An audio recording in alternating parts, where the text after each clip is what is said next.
Good morning, I'm Joe Fryer. Breaking overnight, Milton roars ashore in Florida. The situation here in Sarasota is starting to turn dire. At first we had, okay, we're gonna go, we gotta go.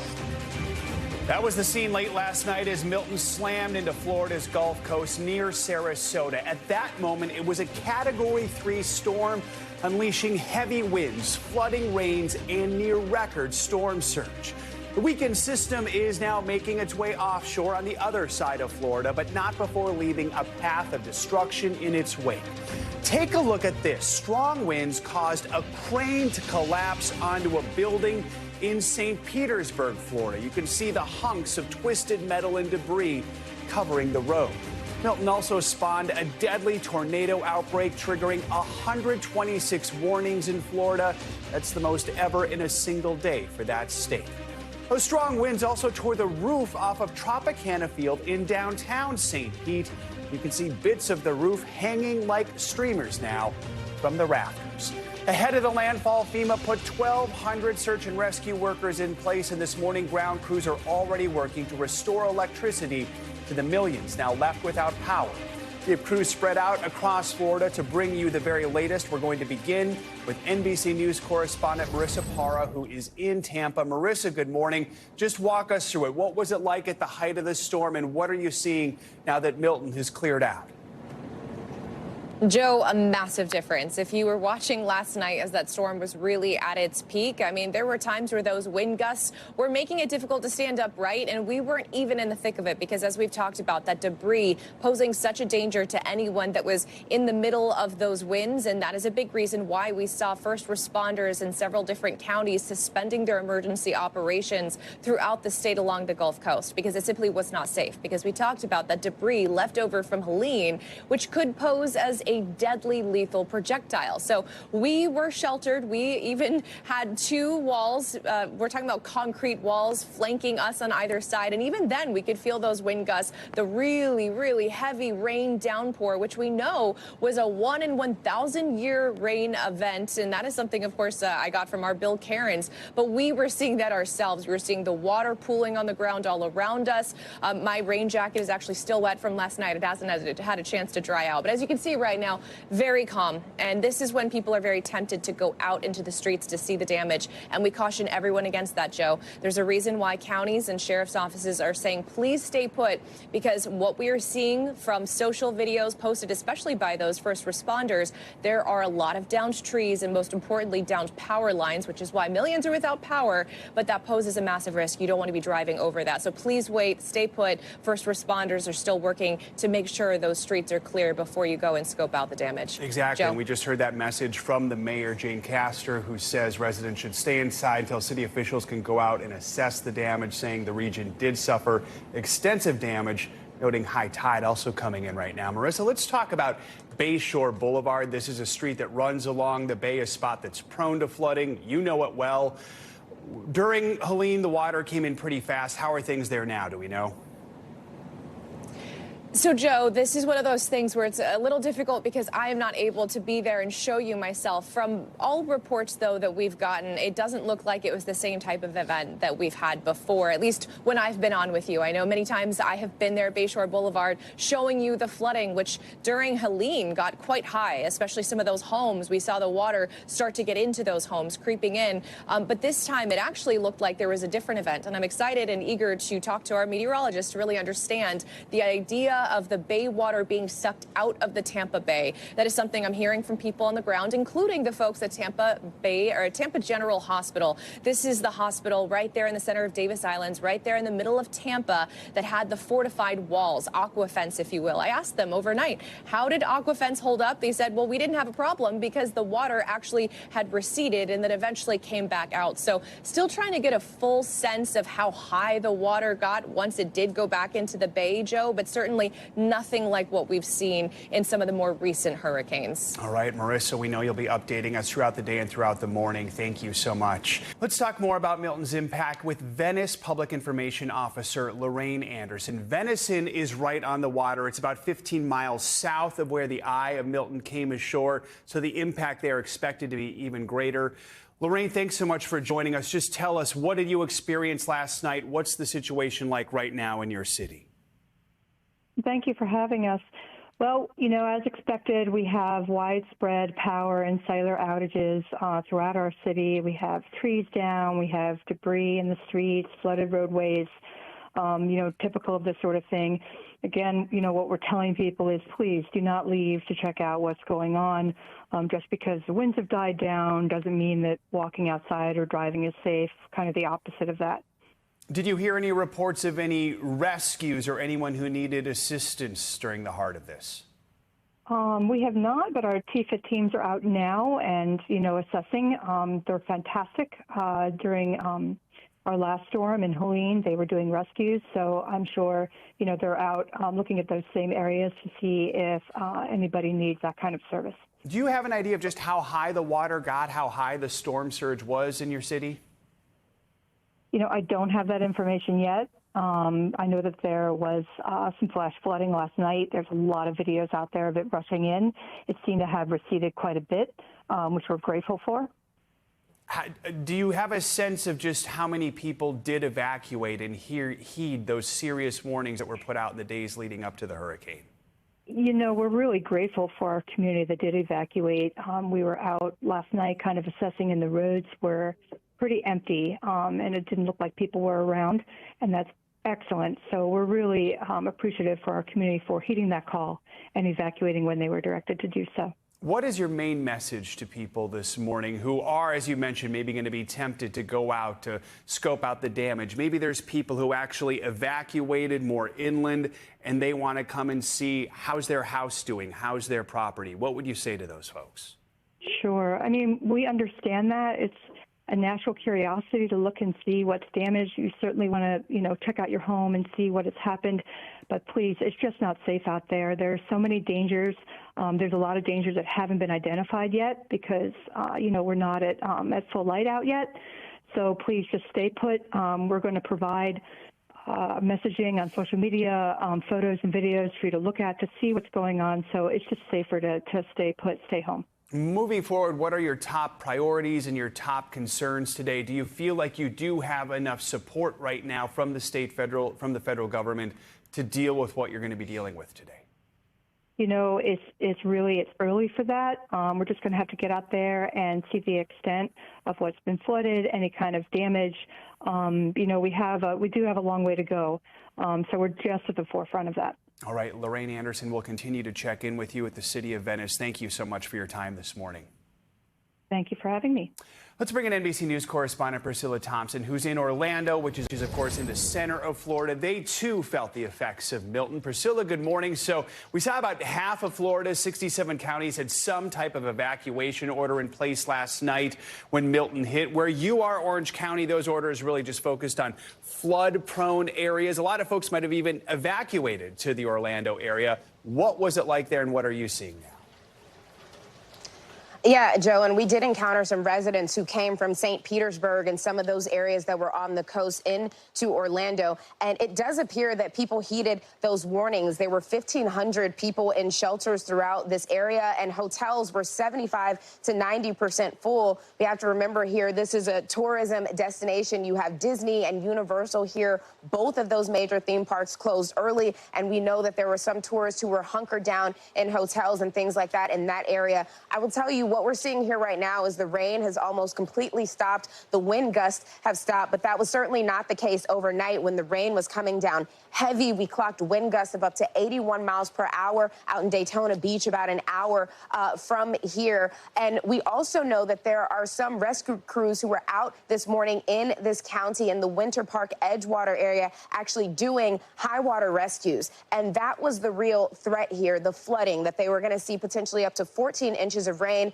And so we're inland. We're not having to deal with the storm surge, but the flooding was still a threat. Now, the flood warning in this area has expired, but there is still a flood watch in effect, so still the possibility of some flooding here. But again, people really seem to be heeding those warnings, sandbagging, stocking up on supplies, and hunkering down. And officials here in Orlando tell us no major injuries at this hour. But unfortunately, we do know that 2 people died in Fort Pierce, Florida, from that tornado. No reported deaths from the hurricane just yet. But as we know, as the sun comes up and we continue to have issues with water and flooding, that could certainly change. Yeah, and one of the major stories, no matter what today, is, of course, going to be the millions of people across Florida who are without power, and some may not have running water. Do we have a sense of how quickly some of those services could be restored? Yeah, and we are among those more than 3 million without power right now. Before this storm even really, the brunt of it hit here, we heard a loud thunder clap, and then the power completely went out here where we are. We do know that there are more than 1,000 generators on hand, according to the governor of Florida. They also have 700,000 liters of water, and also thousands of linemen who are here and ready to come in and begin to work on those issues around power and water and some of those key resources. But as is always the case, we're not being given a timeline on when those things are going to be restored right now. And what officials are saying is that it's going to take time, especially when you're talking about more than 3 million people across the state without power, and major damage to some of the infrastructure with the down power lines and the transformers that we saw blowing and those kinds of issues. And Priscilla, just to recap, you're saying even where you are, even inland from the Gulf Coast, you're already hearing reports that high water rescues are taking place in Central Florida? Yes, the Orange County officials actually posted a video showing them trying to go through high water and get to some folks out here. So we'll be going out to survey some of that in just a short while. But the big message from officials across the state this morning, as they are dealing with that, is that it may look like the storm is over, as it does here, but we are not in the clear yet. People need to stay off of the roads so that first responders can get to the people that they need to get to, and also so that they can work to try to clear some of these roads and get things back on track so that they can begin to restore some of those key resources and make sure that folks are okay.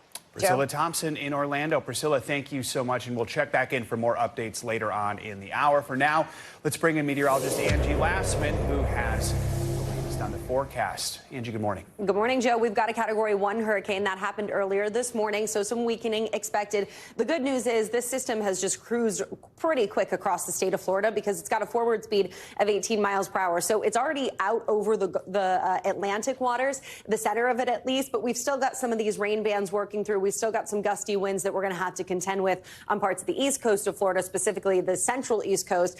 Daytona to Orlando, we're starting to see things wind down, but boy, you were sure dealing with some heavy rain earlier this morning, so there's likely still going to be some flood concern there for a little while longer. I-4 is starting to dry out as well. Still dealing with the rain from Oak Hill to Merritt Island across parts of the Space Coast and along I-95. But again, this is going to move out pretty quick, and we'll see some improvements when it comes to the rain chances as the morning goes on. One thing to note, we're still going to be dealing with these tropical storm force winds up into portions of Georgia and down through South Florida here as we get through at least the morning hours today, but that'll quickly work its way farther to the east here as the center of the system gets farther away as well.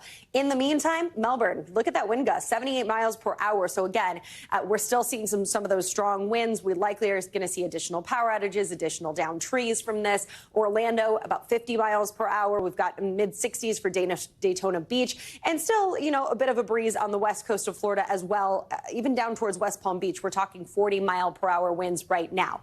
Those, of course, not the strongest winds we've seen. Those were centered across parts of the west coast last night. Specifically, notice over 100 mile per hour winds across parts of the west coast. Sarasota coming in at 102 miles per hour. That was early into the night. Unfortunately, the sensor there broke, so we didn't get any more records. But we probably we're talking about winds a little higher than that as well, and we'll likely see some of that damage with the down trees, the down power lines, destruction to structures as the sun comes up and we get kind of a better idea here throughout the morning hours. When it comes to the wind, again, most of that is gonna start to wind down here as we get into mid-morning and beyond as the center of that system works to the east. But we still will have the potential for some power outages, specifically across the Space Coast here as we go through the rest of the morning. Now, rainfall, boy, we talked so much leading up to this system about where the center of it was going to be and what storm surge was going to look like potentially. We're talking catastrophic storm surge for places like Tampa Bay. That, of course, didn't unfold. The center of that system came on shore in Siesta Key. So south of that, yeah, we'll likely see some incredible storm surge results, probably over 10 feet in some of those spots. But for Tampa Bay, it was the incredible rainfall happening in such a short period of time across this region. We had just specifically for St. Petersburg, a 1 in 1,000 year rain event. What does that mean? We had over 5 inches fall between 8 o'clock and 9 o'clock last night. That was that northern part of that eye wall that just had ferocious winds and, of course, ferocious rain associated with it. Over 18 inches in the last 24 hours in that area. Hence the reason that last night we were dealing with a flash flood emergency across this region, stretching all the way into Polk County. So this is going to be likely some damage from this, not the storm surge, but the inland flooding, the freshwater flooding across that region. And we've still got plenty of flash flood warnings up across this area, Daytona Beach, Orlando included in that. You heard those ongoing water rescues that are happening in Central Florida. We're likely going to see the extensive street flooding and those closures going to be lasting here through the morning hours as we start to see some of that water receding. One note, we've got river flooding occurring across the Peace River. No surprise there, because remember I mentioned that storm surge that was happening south of the center of it. Where it came on shore. So Sarasota and Point South, we've got places like Port Charlotte, Charlotte Harbor that likely are going to see as the sun comes up again and we kind of get a better idea of what the storm surge ended up to be, likely double digits. So that means that there's no surprise that all of that water rushed into the Peace River. The flooding is going to continue happening there. And that water, unfortunately, hasn't receded all that much just yet. We're still going to be dealing with that here as the morning goes on. And once we get past high tide, we'll see things kind of wind down. Big picture look at some of those rainfall totals. Tampa coming in 11 inches, nearly a foot of rain. We've got 14 inches for Clearwater Beach, Baskin up to 13 inches. So a whole lot of rain in a short period of time on already saturated grounds. No surprise that we still are going to see those flood alerts up through the morning hours and even into the afternoon hours today. One thing to note, I mentioned the storm surge. We're going to start to see that kind of slowly decrease for the west coast of Florida, specifically Fort Myers Beach up into Sarasota. But across the East Coast, as that center of circulation moved offshore, that means that they're now getting those onshore winds. So the 3 to 5 feet of storm surge is possible. I saw some reports from St. Augustine. They were dealing with storm surge inundation. So we'll see that continuing here through the morning hours. And then we'll slowly but surely start to see some of these improvements as this system works offshore. And then we're going to say goodbye to Milton. It does still maintain Category 1 strength here out over the Atlantic as we get into the afternoon hours. But the impacts to the state of Florida will be long gone by that point, Joe. So good news. The second half of the day is going to be much better for folks to get out, assess, and unfortunately start cleaning up. Yeah, that process begins today. So, Angie, I know we get the rainfall numbers from you very quickly. We get the wind from you very quickly. But the storm surge is the type of thing that we actually have to go out there and see how high the water's got, right? Yeah, and it's interesting because we don't have storm surge. We don't have gauges between basically Naples to Fort Myers. There are unfortunately no gauges there. So there wasn't a way for us to tell exactly what that water was doing. It was dark out. So we were relying on reports from people that stayed or reports from storm chasers. But today we'll have the helicopters up. I fear the barrier islands south of Sarasota are going to look pretty bad. But we did have some unofficial reports of over 10 feet in some of those spots near Venice and points north of that. So time will tell, I guess, as the morning goes on. And of course, we'll get official reports of where that water line was in those areas. And we'll see how this forecast verified. But I believe it probably did. Thanks for watching. Stay updated about breaking news and top stories on the NBC News app or follow us on social media.